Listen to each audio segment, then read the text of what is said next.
Pernahkah terbayangkan, sebuah suara yang kelak akan menjadi simbol abadi panggilan suci, justru lahir dari derita seorang budak yang terhina? Ini adalah perjalanan luar biasa Bilal bin Rabah. Dari lembah kehinaan perbudakan, menuju puncak kemuliaan sebagai muazin pertama Rasulullah dan umat Islam.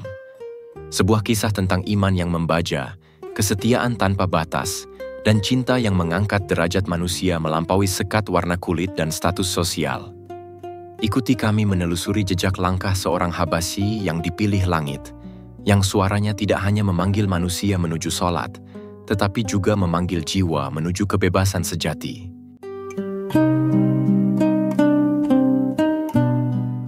Di tengah hamparan padang pasir Arabia yang tandus, di bawah terik matahari kota Mekah yang menyengat, hiduplah seorang pemuda berkulit hitam legam bernama Bilal bin Rabah.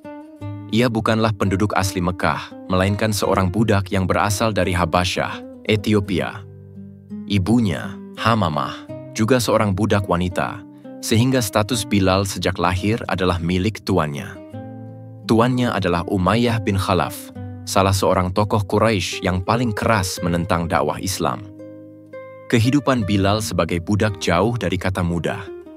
Setiap hari ia harus bekerja keras di bawah perintah tuannya, tanpa upah, tanpa kebebasan, dan seringkali tanpa perlakuan manusiawi.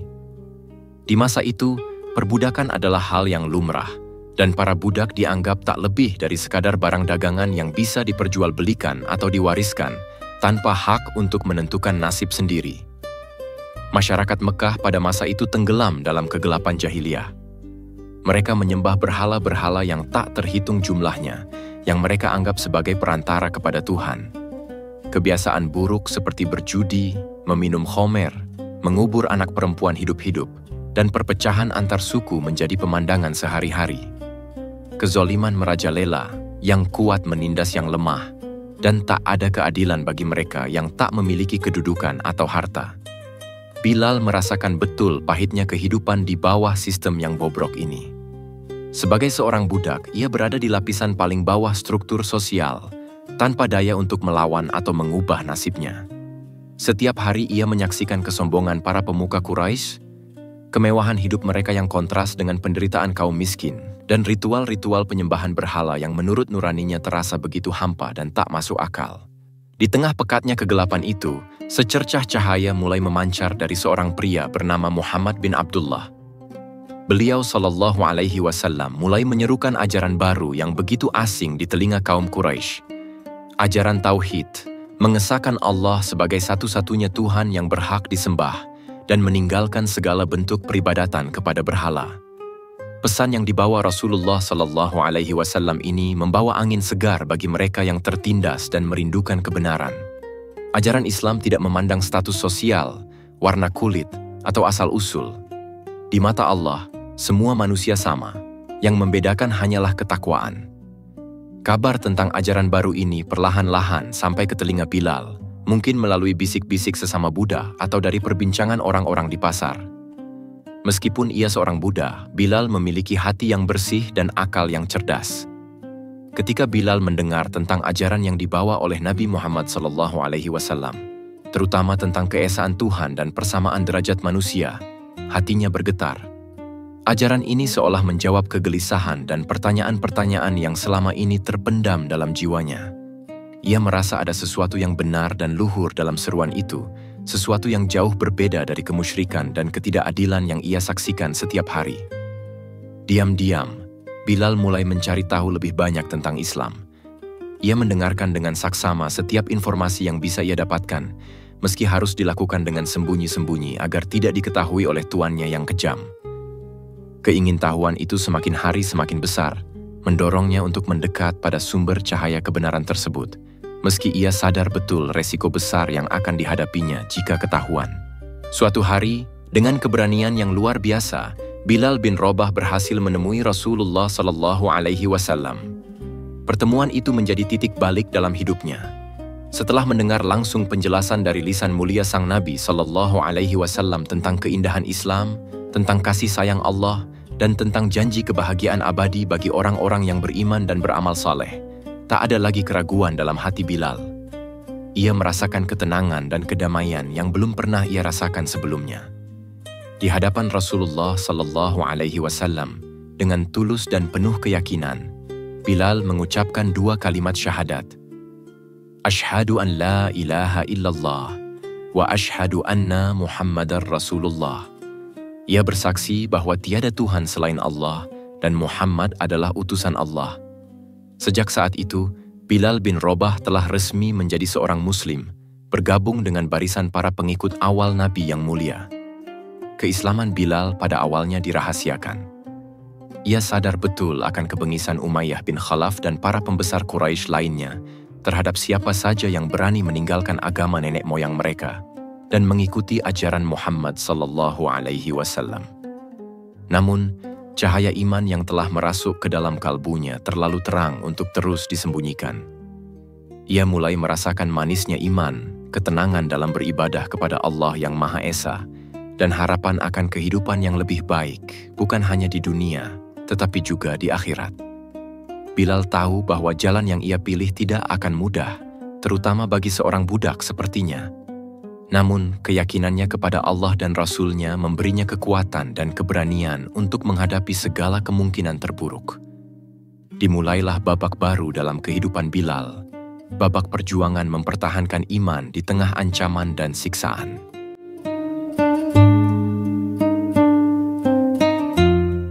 Tak butuh waktu lama bagi Umayyah bin Khalaf untuk mengetahui keislaman budaknya, Bilal. Kabar tentang seorang budak Habasyah yang berani meninggalkan agama leluhur dan mengikuti ajaran Muhammad sallallahu alaihi wasallam dengan cepat menyebar di kalangan para pembesar Quraisy. Kemarahan Umayyah meledak. Ia merasa terhina dan dilecehkan. Bagaimana mungkin seorang budak miliknya yang dianggap tak lebih dari harta benda berani menentang kehendak tuannya dan memeluk agama yang dianggap sesat dan mengancam tatanan sosial mereka? Umayyah, yang dikenal karena kekejaman dan kesombongannya, bersumpah akan membuat Bilal menyesali keputusannya dan kembali kepada penyembahan berhala. Ia tidak akan membiarkan seorang pun dari kaumnya, apalagi seorang budak, mengikuti ajaran Muhammad sallallahu alaihi wasallam tanpa menerima akibat yang setimpal. Dimulailah hari-hari penuh siksaan bagi Bilal bin Rabah. Umayyah bin Khalaf dan para kaki tangannya menyeret Bilal ke tengah padang pasir yang panas membara di waktu tengah hari, ketika matahari berada tepat di atas kepala dan pasir terasa seperti bara api. Pakaian Bilal dilucuti, membiarkan kulitnya yang hitam terpanggang langsung di bawah sinar matahari yang kejam. Mereka membaringkannya di atas pasir panas, kemudian menindih dadanya dengan batu besar yang berat, membuatnya sulit bernapas dan merasakan sakit yang luar biasa. Sambil menyiksanya, Umayyah terus memaksa Bilal untuk mengingkari Allah dan Rasul-Nya, serta kembali menyebut nama Lata dan Uzza, berhala-berhala sesembahan mereka. Ia berharap rasa sakit yang tak tertahankan akan meluluhkan iman Bilal. Namun betapa terkejutnya Umayyah dan para penyiksanya. Dari bibir Bilal yang kering dan pecah-pecah, yang keluar bukanlah ucapan kufur atau permohonan ampun kepada berhala, melainkan hanya satu kata yang diulang-ulang dengan penuh keyakinan. Ahad, Ahad.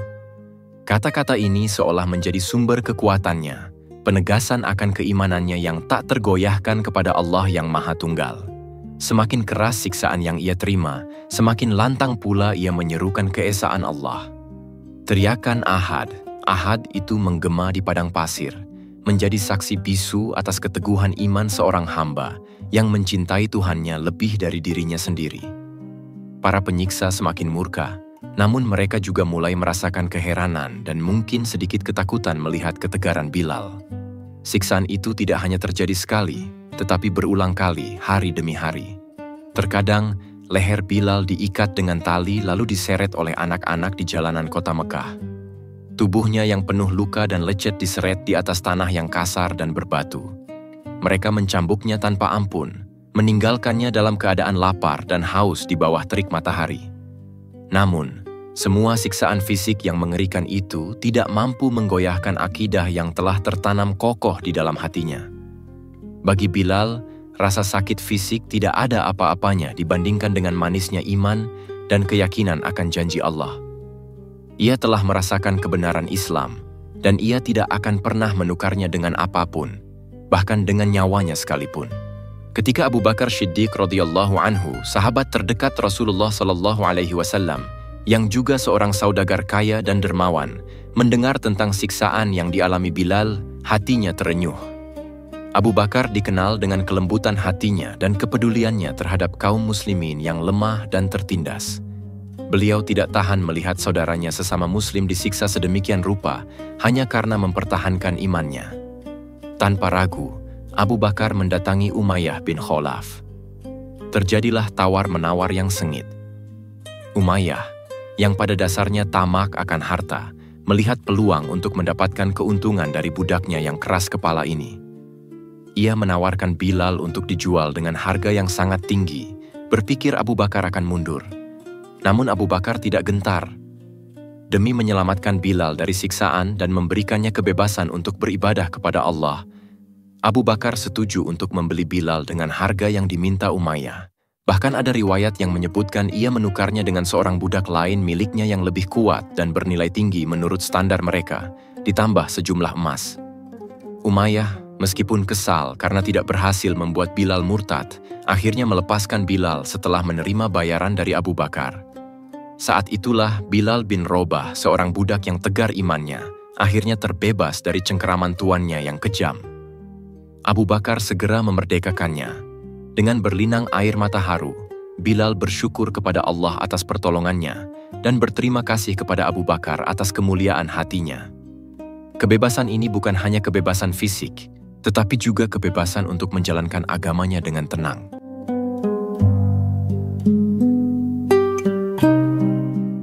Setelah dimerdekakan oleh Abu Bakar As-Siddiq, kehidupan Bilal bin Rabah mengalami perubahan besar. Ia tidak lagi terikat oleh perintah seorang tuan yang zalim, dan kini ia bebas untuk beribadah kepada Allah tanpa rasa takut. Bilal menjadi salah satu sahabat dekat Rasulullah sallallahu alaihi wasallam dan senantiasa berada di sisi beliau, menyerap ilmu dan meneladani akhlak mulia sang Nabi. Meskipun telah merdeka, Bilal tetap hidup dalam kesederhanaan, tidak terlena dengan kebebasan yang baru diraihnya. Fokus utamanya adalah memperdalam pemahaman agamanya dan berkontribusi bagi perkembangan dakwah Islam yang saat itu masih menghadapi berbagai tantangan berat di Mekah. Ia menjadi bagian tak terpisahkan dari komunitas kecil Muslim yang penuh dengan semangat persaudaraan dan pengorbanan. Namun, tekanan dan intimidasi dari kaum kafir Quraisy terhadap kaum muslimin di Mekah semakin hari semakin meningkat. Mereka tidak rela melihat ajaran Islam terus menyebar dan pengikutnya bertambah. Berbagai bentuk boikot, penganiayaan, dan ancaman pembunuhan dilancarkan kepada Rasulullah sallallahu alaihi wasallam dan para sahabatnya. Kondisi di Mekah menjadi sangat tidak aman, terutama bagi mereka yang lemah dan tidak memiliki perlindungan suku yang kuat. Bilal, meskipun sudah merdeka, tetap menjadi sasaran kebencian karena masa lalunya sebagai budak yang memeluk Islam dan keteguhannya dalam mempertahankan iman. Para sahabat merasakan betul betapa sulitnya menjalankan ajaran agama mereka secara terbuka di tengah lingkungan yang memusuhi. Melihat kondisi yang semakin genting dan atas perintah Allah Azza wa Jalla, Rasulullah sallallahu alaihi wasallam akhirnya mengizinkan kaum muslimin untuk melakukan hijrah ke Yatsrib, sebuah kota oasis yang terletak sekitar 450 km di utara Mekah. Yatsrib, yang kemudian dikenal sebagai Madinah Al-Munawwarah atau kota yang bercahaya, menawarkan harapan baru bagi kaum muslimin. Penduduk Yatsrib dari suku Aus dan Khazraj telah banyak yang memeluk Islam dan berjanji akan melindungi Rasulullah sallallahu alaihi wasallam dan para pengikutnya.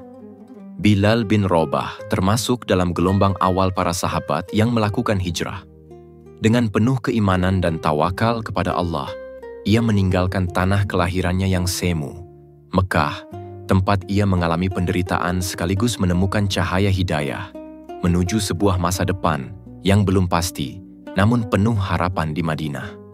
Perjalanan hijrah bukanlah perjalanan yang mudah. Mereka harus menempuh padang pasir yang luas dan berbahaya, menghindari kejaran kaum Quraisy yang terus memburu. Namun, semangat untuk menyelamatkan iman dan membangun komunitas Islam yang kuat di tempat baru mengalahkan segala rintangan. Setibanya di Madinah, kaum muhajirin, yaitu para sahabat yang hijrah dari Mekah, disambut dengan hangat oleh kaum Ansor, yaitu para sahabat penduduk asli Madinah yang menolong. Rasulullah Shallallahu Alaihi Wasallam mempersaudarakan antara kaum Muhajirin dan Ansor, menciptakan ikatan persaudaraan yang luar biasa kuat berdasarkan iman, bukan lagi berdasarkan ikatan darah atau kesukuan. Bilal bin Rabah dipersaudarakan dengan Abu Ruwaihah Abdullah bin Abdurrahman Al-Khathami, salah seorang sahabat dari kaum Ansor. Di Madinah, Bilal memulai babak baru dalam hidupnya. Ia merasakan suasana yang jauh berbeda dari Mekah. Di sini, kaum muslimin dapat menjalankan ibadah dengan lebih leluasa dan aman. Masjid pertama, Masjid Quba, dan kemudian Masjid Nabawi, dibangun sebagai pusat kegiatan ibadah, pendidikan, dan sosial. Bilal selalu berada di barisan terdepan dalam setiap kegiatan keagamaan. Ia dikenal karena kesolehan, kejujuran, dan dedikasinya yang tinggi kepada Rasulullah Shallallahu Alaihi Wasallam dan Islam. Meski telah melalui berbagai penderitaan, tidak ada sedikit pun dendam atau kepahitan dalam hatinya. Yang ada hanyalah rasa syukur atas nikmat iman dan Islam, serta semangat untuk terus berjuang di jalan Allah. Ia menjadi salah satu pilar penting dalam komunitas Muslim yang baru terbentuk di Madinah. Kehidupan di Madinah tidak serta-merta menjanjikan kemewahan. Banyak kaum Muhajirin, termasuk Bilal, yang meninggalkan harta benda mereka di Mekah. Mereka harus memulai hidup dari nol. Namun, semangat kebersamaan dan saling membantu antara Muhajirin dan Ansor membuat kesulitan itu terasa lebih ringan. Bilal tidak pernah mengeluh dengan keadaannya. Ia bekerja keras untuk memenuhi kebutuhan hidupnya, sambil terus belajar dan beribadah. Kedekatannya dengan Rasulullah Shallallahu Alaihi Wasallam semakin erat. Ia seringkali bertugas melayani kebutuhan pribadi Nabi, menunjukkan betapa besar cinta dan pengabdiannya. Peran Bilal dalam sejarah Islam tidak berhenti sampai di situ. Sebuah tugas mulia lainnya telah menantinya. Sebuah tugas yang akan mengukir namanya dengan tinta emas dalam sejarah umat Islam.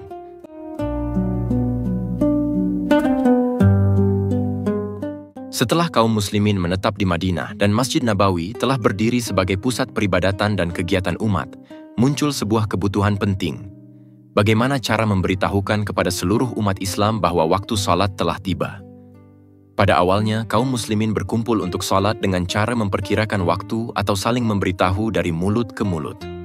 Namun seiring bertambahnya jumlah jamaah, cara ini dirasa kurang efektif dan tidak teratur. Rasulullah Shallallahu Alaihi Wasallam kemudian bermusyawarah dengan para sahabat untuk mencari solusi terbaik. Beberapa usulan muncul, seperti menggunakan lonceng seperti orang Nasrani, atau trompet seperti orang Yahudi, atau menyalakan api sebagai tanda. Namun, semua usulan tersebut belum ada yang benar-benar memuaskan hati Rasulullah Shallallahu Alaihi Wasallam. Pada suatu malam, seorang sahabat dari kaum Ansor bernama Abdullah bin Zaid bin Abdi Rabbihi bermimpi. Dalam mimpinya, ia didatangi oleh seorang pria yang mengenakan 2 helai pakaian hijau sambil membawa sebuah lonceng. Abdullah bin Zaid berniat membeli lonceng tersebut untuk digunakan memanggil orang salat. Namun, pria itu bertanya, "Untuk apa engkau membeli ini?" Abdullah bin Zaid menjawab, "Untuk memanggil orang salat." Pria itu berkata, "Maukah kutunjukkan kepadamu sesuatu yang lebih baik dari itu?" Abdullah bin Zaid menjawab, "Tentu saja." Lalu pria itu mengajarkan lafaz-lafaz azan. Allahu Akbar, Allahu Akbar, Allahu Akbar, Allahu Akbar. Ashhadu an la ilaha illallah. Ashhadu an la ilaha illallah. Ashhadu anna Muhammadar Rasulullah. Ashhadu anna Muhammadar Rasulullah. Hayya 'alash shalah.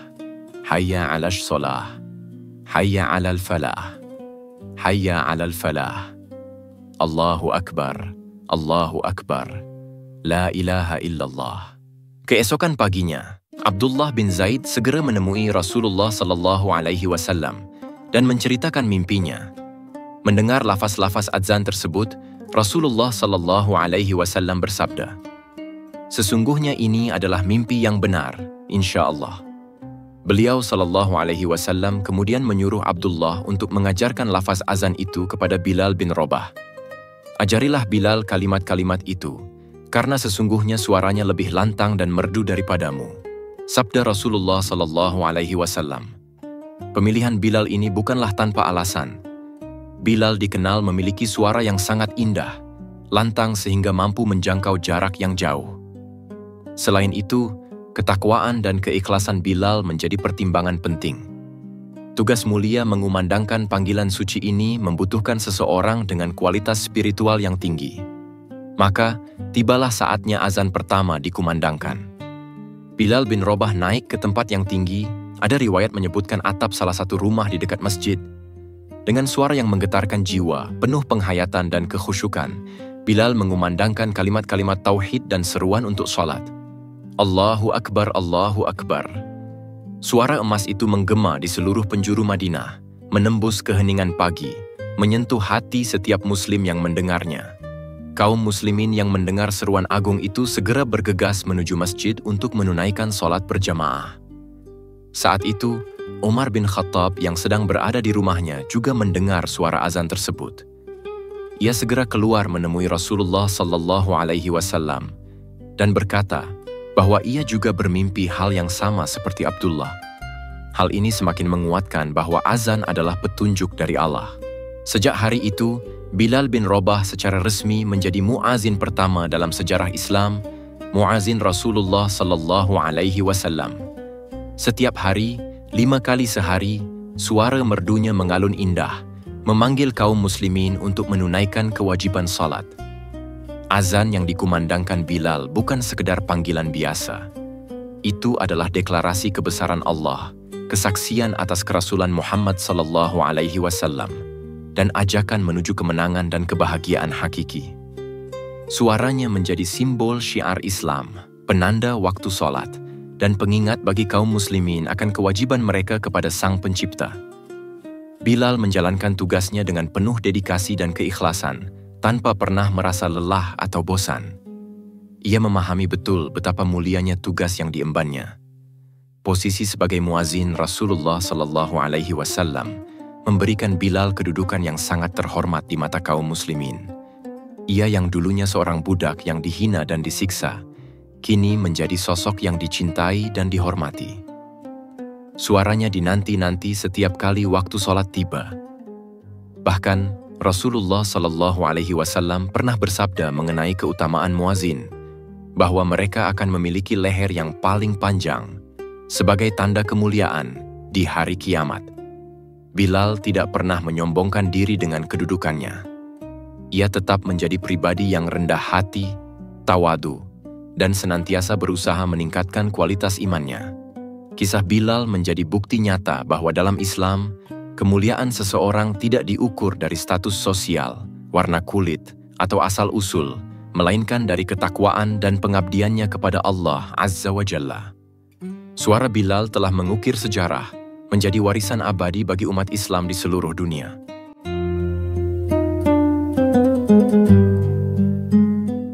Kehidupan Bilal bin Rabah di Madinah tidak hanya diisi dengan tugasnya sebagai muazin.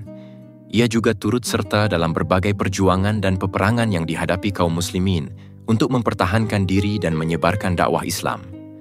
Bilal selalu berada di barisan terdepan, menunjukkan keberanian dan kesetiaannya kepada Rasulullah SAW. Dalam Perang Badar, pertempuran besar pertama antara kaum muslimin dan kaum kafir Quraisy, Bilal berkesempatan untuk berhadapan langsung dengan mantan tuannya yang dulu menyiksanya dengan kejam, Umayyah bin Khalaf. Takdir mempertemukan mereka di medan perang. Dalam pertempuran itu, Umayyah bin Khalaf akhirnya tewas. Bukan secara langsung di tangan Bilal, namun Bilal menjadi salah satu saksi jatuhnya salah satu tokoh utama penentang Islam tersebut. Kematian Umayyah menjadi simbol runtuhnya tirani dan kezoliman yang pernah ia rasakan.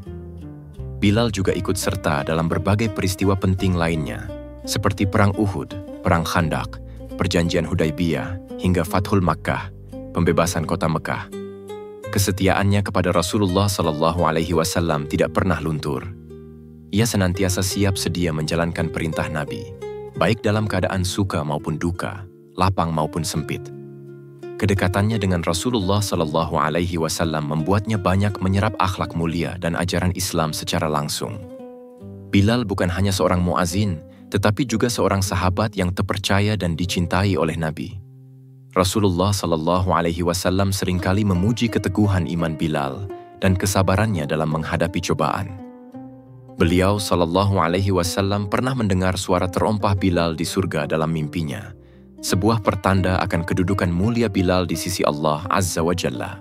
Puncak dari perjuangan dakwah Rasulullah Shallallahu Alaihi Wasallam adalah peristiwa Fathul Makkah, ketika kaum muslimin berhasil memasuki kota Mekah tanpa pertumpahan darah yang berarti. Ini adalah momen kemenangan besar bagi Islam.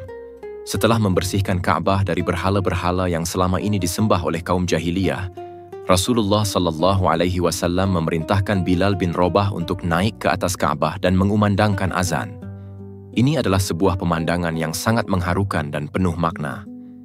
Bilal, seorang mantan budak berkulit hitam dari Habasyah, kini berdiri di atas bangunan suci Ka'bah, mengumandangkan kalimat-kalimat tauhid di jantung kota yang dulu pernah menghina dan menyiksanya. Suara azannya menggema, menandakan runtuhnya era kemusyrikan dan tegaknya panji-panji Islam di tanah Arab. Peristiwa ini menjadi bukti nyata akan kemuliaan Islam yang mengangkat derajat manusia berdasarkan ketakwaan, bukan status sosial atau ras. Setelah peristiwa Fathul Makkah, Bilal terus mendampingi Rasulullah Shallallahu Alaihi Wasallam hingga saat-saat terakhir kehidupan beliau. Wafatnya Rasulullah Shallallahu Alaihi Wasallam pada tahun 11 Hijriah menjadi duka yang mendalam bagi seluruh kaum muslimin, tidak terkecuali Bilal bin Rabah. Kehilangan sosok panutan dan kekasih Allah itu terasa begitu berat. Bagi Bilal, Rasulullah Shallallahu Alaihi Wasallam bukan hanya seorang nabi dan pemimpin, tetapi juga sahabat, pelindung, dan orang yang telah mengubah hidupnya dari kegelapan menuju cahaya. Setelah wafatnya Nabi Shallallahu Alaihi Wasallam, Bilal merasa sangat sedih setiap kali hendak mengumandangkan azan. Kalimat Ashhadu anna Muhammadar Rasulullah terasa begitu berat di lisannya, mengingatkannya pada sosok Rasulullah Shallallahu Alaihi Wasallam yang kini telah tiada. Kesedihan Bilal begitu mendalam hingga ia memutuskan untuk tidak lagi mengumandangkan azan di Madinah. Ia merasa tidak sanggup menahan haru dan kesedihan setiap kali menyebut nama Rasulullah Shallallahu Alaihi Wasallam dalam azannya. Ia kemudian meminta izin kepada Khalifah Abu Bakar Ash-Shiddiq untuk pergi berjihad di negeri Syam, meliputi wilayah Suriah, Palestina, Lebanon, dan Yordania saat ini. Abu Bakar pada awalnya keberatan, karena suara azan Bilal sangat dirindukan oleh penduduk Madinah. Namun, melihat kesungguhan dan kesedihan Bilal, Abu Bakar akhirnya mengizinkannya.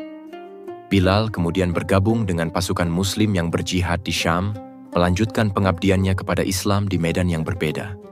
Ia tetap menjadi sosok yang disegani karena kesalehan dan pengalaman jihadnya. Selama berada di Syam, Bilal tetap hidup dalam kesederhanaan dan terus beribadah dengan tekun. Ada riwayat yang menyebutkan bahwa suatu ketika, saat Khalifah Umar bin Khattab berkunjung ke Syam, para sahabat meminta agar Bilal sudi mengumandangkan azan sekali lagi. Awalnya Bilal menolak dengan halus, namun karena desakan dan kerinduan para sahabat, akhirnya ia bersedia. Ketika Bilal mulai mengumandangkan, Allahu Akbar, suasana menjadi hening. Dan ketika sampai pada kalimat Ashhadu anna Muhammadar Rasulullah, Bilal tak kuasa menahan tangisnya. Dan semua yang hadir pun turut menangis, teringat akan masa-masa indah bersama Rasulullah Sallallahu Alaihi Wasallam. Peristiwa ini menunjukkan betapa besar cinta Bilal kepada Nabi, dan betapa dalamnya makna azan bagi dirinya dan kaum muslimin.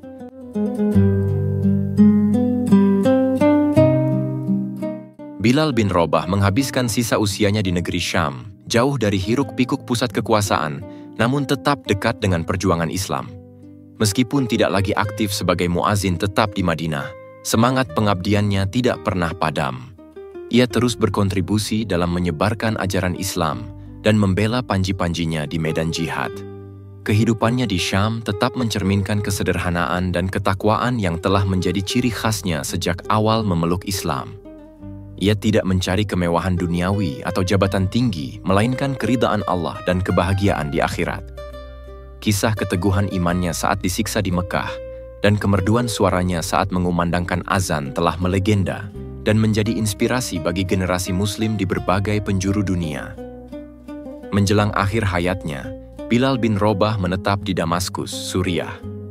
Ketika sakit keras yang akan mengantarkannya pada kematian datang menjemput, ia tidak menunjukkan rasa takut atau kesedihan yang berlebihan.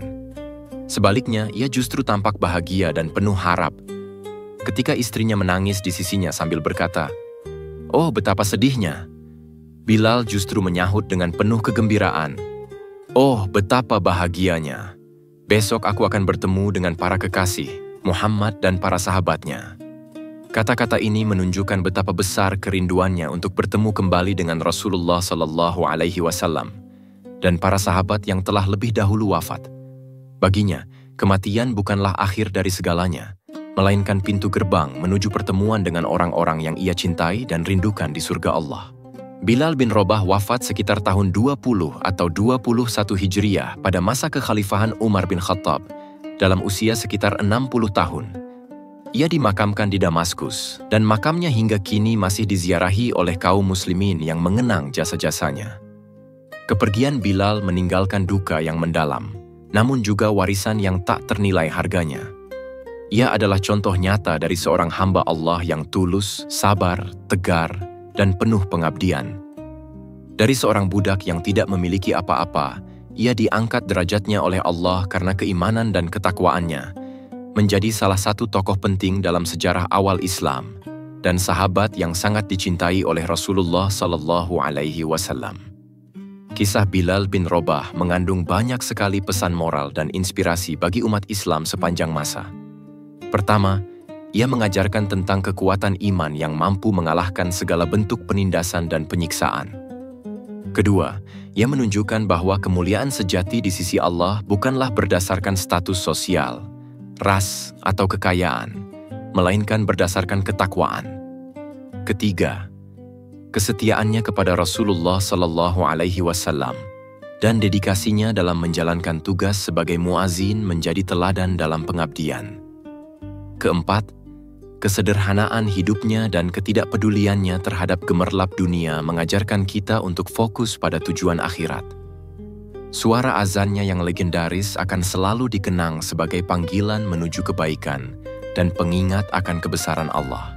Warisan Bilal bin Rabah tidak hanya berupa kisah heroik, tetapi juga semangat juang dan keteladanan yang terus hidup dalam sanubari kaum muslimin. Setiap kali azan dikumandangkan dari menara-menara masjid di seluruh penjuru dunia, kita seolah diingatkan pada sosok Bilal, muazin pertama yang dengan suara emasnya telah menggetarkan jiwa dan menyatukan umat dalam panggilan sholat.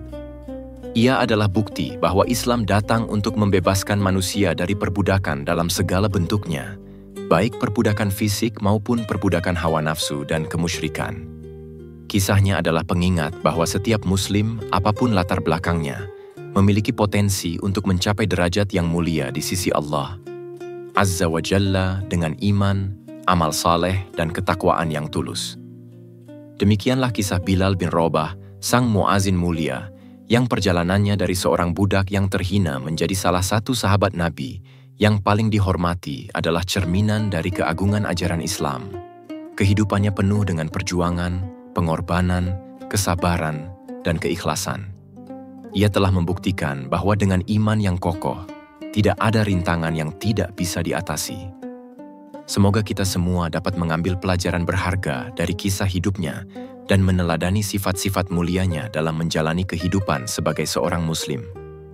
Rahimahullahu rahmatan wa asi'an.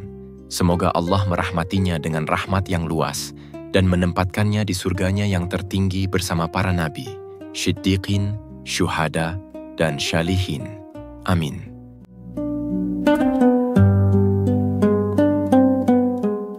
Bilal bin Rabah telah membuktikan bahwa kemuliaan sejati bukanlah milik keturunan atau harta, melainkan ketakwaan yang terukir di kalbu. Suara azan Bilal telah menjelma menjadi panggilan agung yang kini menggema di seluruh penjuru bumi, 5 kali sehari, mengingatkan kita pada kebesaran Allah dan risalah nabinya. Kisah Bilal bukan sekadar catatan sejarah, tapi lentera abadi yang menerangi jalan setiap jiwa yang merindukan cinta ilahi dan derajat mulia. Ia adalah bukti hidup bahwa Islam mengangkat manusia, membebaskan jiwa, dan menilai insan hanya dari iman dan amalnya. Jika Anda merasa kisah ini bermanfaat dan bisa menambah keimanan serta ketakwaan kepada Allah, mohon dukungannya untuk subscribe, like, komen, dan share video ini, agar kami senantiasa bersemangat menyajikan kisah-kisah Islami menarik lainnya. Wassalamualaikum warahmatullahi wabarakatuh.